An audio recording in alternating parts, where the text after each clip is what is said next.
Welcome to another episode of On the Issue by the PDA Letter. I am here today, very excited to be here with the Vice President of Education for PDA, Dave Talmage. Thank you, Walt. Thank you. We're here at the 2023 PDA FDA Joint Regulatory Conference, and it seems to me, from what I'm hearing, training has been a pretty hot topic during the course of this conference this year. It is. It's a wonderful time when you hear a regulatory agency talk about training, and they say it multiple times at a conference, because as a learning professional, we get really excited about that capability where we sit there and go, hey, we've always been talking about this for years, and it's a part of a company's culture. And at this event, it's been talked about as from a learning culture. And what are organizations doing when we look at 483 observations and what do we see out there? It's one of those things where we know that training can help out significantly in that process. So when we talk about it, we're really excited at PDA to have that capability. And for us, coming out of the pandemic, we've recognized that we've transitioned and we can provide a service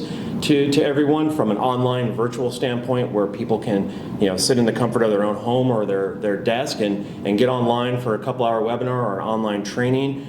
But we've also seen people come back in person, which the value of in-person training is very significant. And at our Training Research Institute in Bethesda, Maryland, we have this capability to provide a hands-on training experience. Several of the companies that spoke at this conference talked about, they're building learning centers.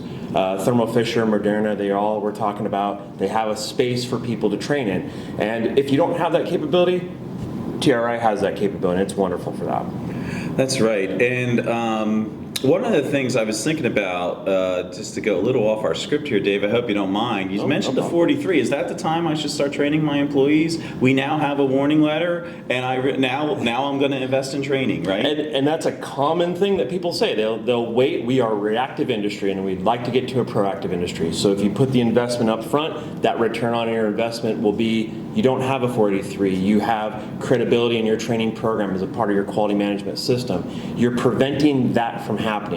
I always tell people it's better to spend a lot of money up front to prevent a contamination. So you can save yourself millions of dollars by only spending $10,000, that kind of scenario. And I think that's, you're absolutely right, Walt. It's don't wait for your 483 to happen.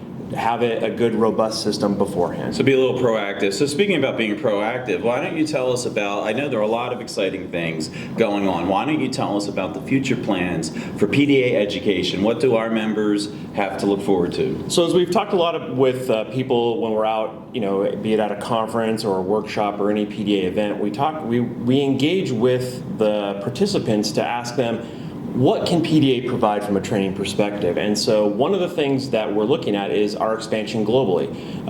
Right now we have a fixed place here in the United States to provide that training. We're looking at other locations to be able to provide the same level of hands-on training in the United States. We're also looking at virtual reality capabilities. We have a partnership with Interspace as one of our technology partners so that we're able to provide the similar experience where we don't have a clean room and the capabilities to do that. We're looking for consistent delivery of our flagship training courses, our aseptic processing training courses. Very popular course, and I recommend that people sign up when you see a spot, sign up for it. Yeah. It's really very popular too, right? It's hard to get a spot. Hard to get in, and so we're looking to have more offerings with that. Our environmental monitoring, anything that is related to anything you'll read in Annex 1, contamination control, quality risk management. These are things that we provide to not only the health authorities but the industry itself. And to get involved with that, we want to be able to have that global delivery, be it online or in person. But the huge benefit that we have is the hands-on application experience, practical application. And I do know that the hands-on at the Training and Research Institute is our oldest course, right? And it's very popular. I think you're right. It's a really good course. Yep. Yeah. So when we think about the delivery, it's the hands-on, but we also want to make sure that we're reaching that audience. So we look to do online delivery, and we also do on-site training. And this is one of the things where a company will call us up and say, hey, we would like an exclusive training program for us on environmental monitoring, and we will come in and provide our training at the convenience to your organization. And it's wonderful to have that capability. We've been really successful with that, to say, look, we weren't able to make that date that you held at your facility, but we've got a shutdown coming up. We'd like you to come in and provide training for that. And that's one of our biggest opportunities to continuously provide training to companies, which is something that we're always looking to do.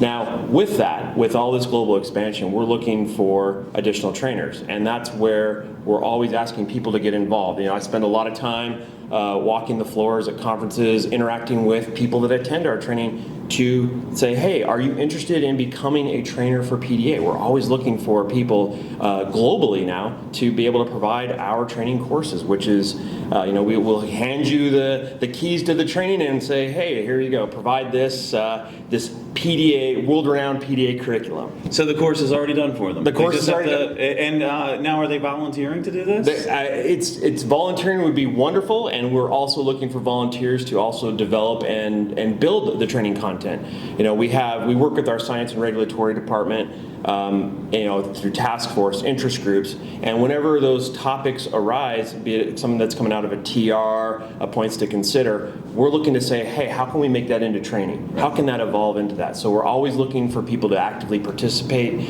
and reach out to me at PDA if you're interested in that, and I thank you for having me. Well, thank you, Dave. I think it's always good to promote the training. It's one of the most popular offerings PDA has. And I have to admit, we don't get a lot of visibility for you in the letter, so I'm glad I can do that for you here. And again, thank you so much. I appreciate it, Walt. Thank you. All right. All right. Thanks, Dave. Take care.